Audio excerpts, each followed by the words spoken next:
All right, I'll tell you two stories. I'll tell you the Torah stories outside. The story is told by the Arizal, about the Arizal. The Arizal was Rabbi Yitzchak Luria. He lived about 450 years old, 450 years ago. He was when you call it, the father of modern Kabbalah.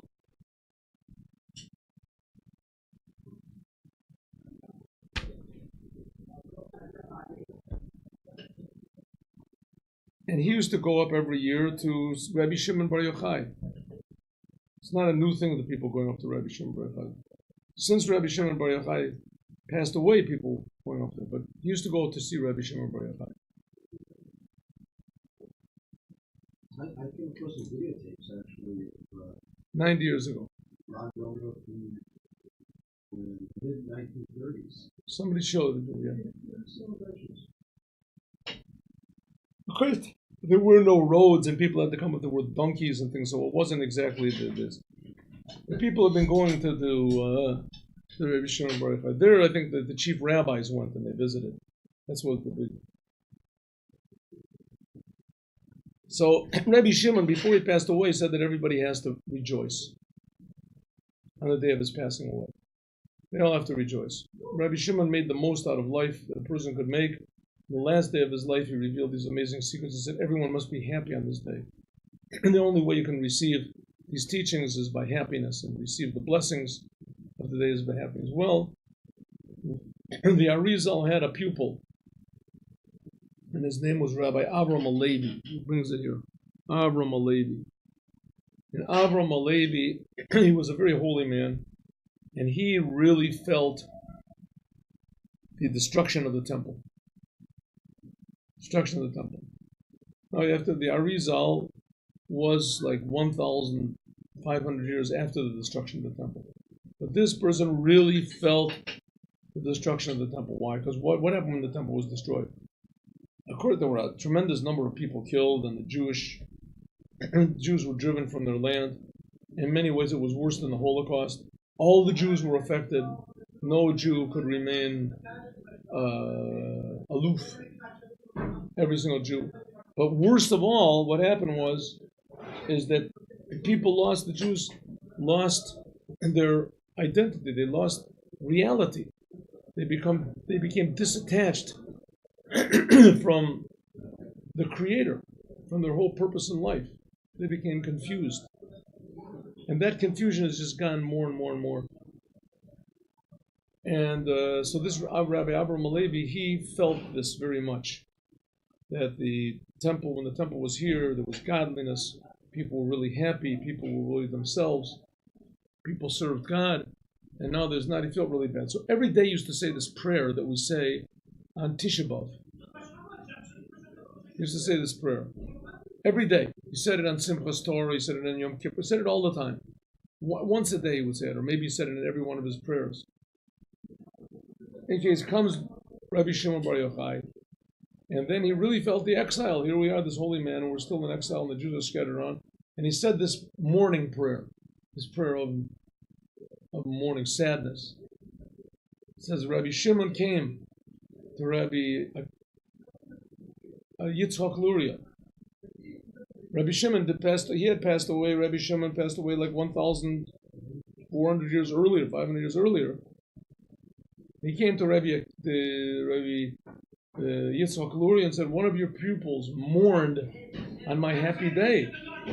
Well, he's going to really mourn. Herschel, please close the door.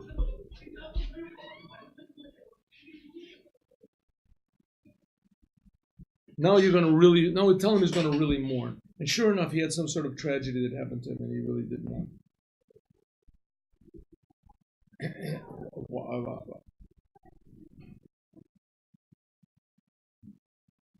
How could it be? What happened? God was angry at this person. Why was he angry? Because that's the day you're supposed to be a day of happiness. A day of happiness. If you interfere with the happiness that's happening on that day, especially this is one of the pupils of the Arizal, a very holy man. So it's just like if the Kohen Gadol, the high priest, would go into the Holy of Holies, and Yom Kippur, he would think one bad thought. well, not even bad thought, extraneous thought, then he would die. So this guy was mourning the Destruction of the temple. Right.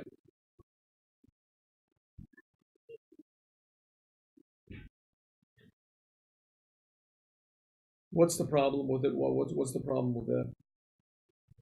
The problem is that on the day of Rabbi Shimon Bar Yochai, you're not supposed to feel the destruction at all.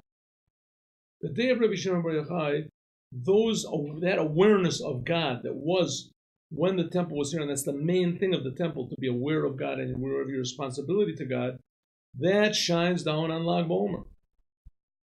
If you're sad, it means you're denying what's happening on Lag BaOmer. And that was bad.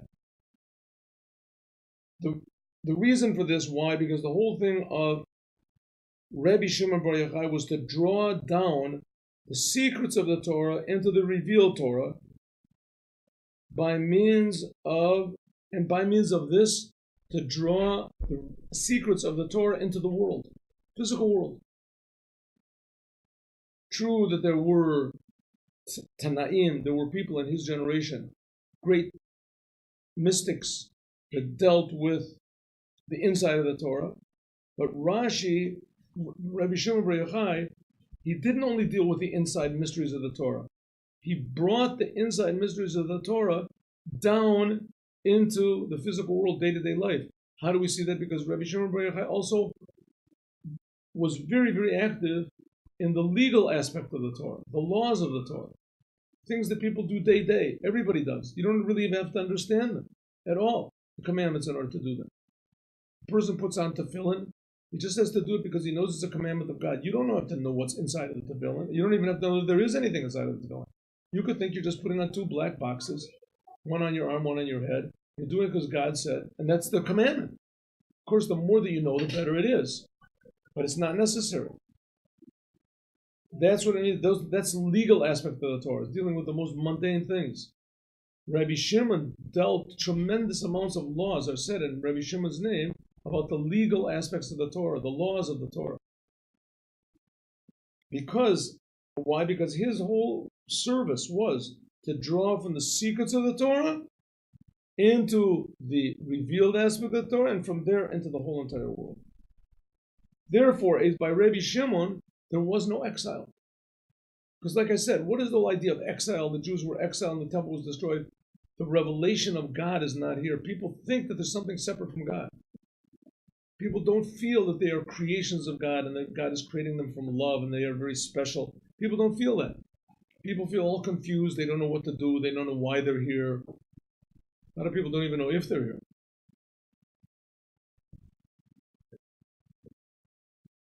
This is connected to what you were teaching us last week about Log 33 and today teaching us right. Okay, here, let me just tell this one story outside. There was a pupil, and his name was Rabbi Shimon Bar Chalafta.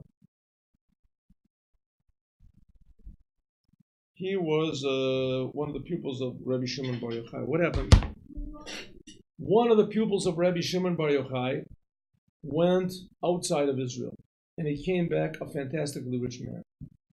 And the other pupils said, it's pretty good. It's nice, finally it's paying off. So they thought, Rabbi Shimon Bar Yochai read their thoughts, and he said, okay, you fellas, you want to be rich? They said, yeah. He said, okay, come with me. He took them to this big valley near Meron, and he said, valley, fill up with gold coins. And it filled up with gold coins. Real, honest gold coins. You could see that it was real. And he said to them, anybody who wants to, take whatever you want. Take whatever you want. Oh, I'm sorry, not Shimon Bar Chalafta. Shimon Bar Chalafta fits in, but not there. Listen. Rabbi Shimon Bar Yochai said, anyone who wants to, take whatever you want. And no one took. No one took. Why? Because Rabbi Shimon said, what you take here will be lacking for you in the world to come. So nobody took. No. Says the Rebbe, Lechora, this contradicts another story. Another story of Rabbi Shimon Bar Chalafta. Shimon Bar Chalafta was very, very poor. His wife was always yelling at him. So he went out on the field and he said, God, do me a favor, keep my wife quiet. And it came out from heaven a hand, and he gave him a big diamond or a leg from a chair or something like that. Let's see, what did he say came out from him? Here. He said a diamond came up, a precious diamond came out from heaven. He gave him a diamond. So he's standing there, and the hand comes out from heaven, and he gives him this whopping big diamond. And he understood gems. This thing is worth $100 million. He takes it home to his wife. He says, good news. She said, what is this? He said, it's a diamond. Here, take the glass, look at this. It's a diamond. Where'd you get it from? It's not important. He said, one second, you didn't pick people's pockets in the mikvah or something. No, what's a thing like this? This diamond came from heaven. God gave me this diamond. A hand came out from heaven. Okay, you listening? You with me? Uh-huh. A hand came out from heaven, and it gave me the diamond. She said, give it back. Huh? What would you do? Sorry. A hand comes out from heaven and gives you a big diamond. What would you do? Take it, then if he says give it back, give it back. Who would say give it back? Hashem. Your mother. Your mother. What if your mother says give it back? I'll give it back for the mitzvah of Kabod Abayim. Very nice. So here Rabbi Shimon Bar Chalafta, his wife said, give the diamond back. So he went out and he gave the diamond back. A hand came out of heaven, from heaven, and it took the hand. It says in the Gemara, the second miracle that the hand came out from heaven and took it back was bigger than the first miracle. That the hand came out from heaven, gave it to him. Why? Because God only gives. He does not take back. That everybody is alive, it's God's gift. People die, he stops giving, but he doesn't take anything back. Doesn't take anything back. It says from Mina Shamayim, Mehav Yahiv, Shakli Lo Shakli. That's what it says. From heaven, they give, they don't take back. 1 minute. The second miracle was bigger than the first. Now let's go back to Rabbi Shimon's miracle. He filled up this whole valley with golden coins, right?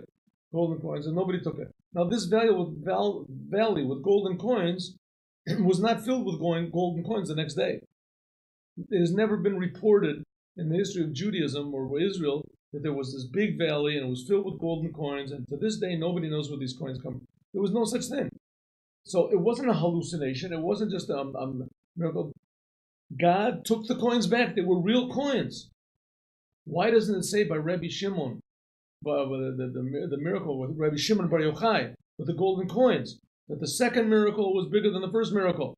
That Rabbi Shimon caused the coins to be taken back. Because from heaven they only give and they don't take back. In Rabbi Shimon Bar Chalafta's thing of God taking the diamond back, it says that was a miracle, bigger miracle than he gave. Because from heaven they don't take things back. Rabbi Shimon, they also took it back. It's not even talked about in the Torah, but it's obvious that they did. It says the reason is because the whole essence of Rabbi Shimon was to give. The whole essence of Rabbi Shimon was to bring blessings down from heaven. Good, the second miracle was a bigger miracle, but that's not Rabbi Shimon's topic. He doesn't care about which miracle is big. Rabbi Shimon is only interested in one thing, bringing godliness down into the world. And that's the thing of Lag BaOmer. Rabbi Shimon gave us the koach, the ability, and he also gave us the knowledge and the understanding that we also can bring blessings down from heaven. We can bring them into the world. That's the job of a Jew. The job of the Jewish people is to bless all of the goyim. That's what God said to Abraham. So our job is to bring blessing to the world. Who gave us the realization that we have this ability and what it even means to give blessings to the whole world? Rabbi Shimon Bar Yochai. So therefore, the main thing for Rabbi Shimon was giving, bringing down the blessings. Rabbi Shimon, to bring in a revealed way the deepest secrets of the Torah so that they should be felt and experienced by every single person in the world. That's Rabbi Shimon. And that's why people go up, because the blessing comes down in a way that we can understand. Kabbalah doesn't just remain up in heaven. It comes down in the most revealed ways. Maybe Shimon Bar Yochai. I just don't understand what has to do with the story. The person got the diamonds, the head came down to the back. That was a big miracle. I understand why it's all works together. Rabbi Shimon brought I understand Rabbi Shimon brought down, only brings down. golden coins. Okay. Did the coins disappear? What is the part of this, the story about this other guy? The story is about Rabbi Shimon. The other guy shows you that it's a bigger miracle when God takes things back than when He gives. Takes back.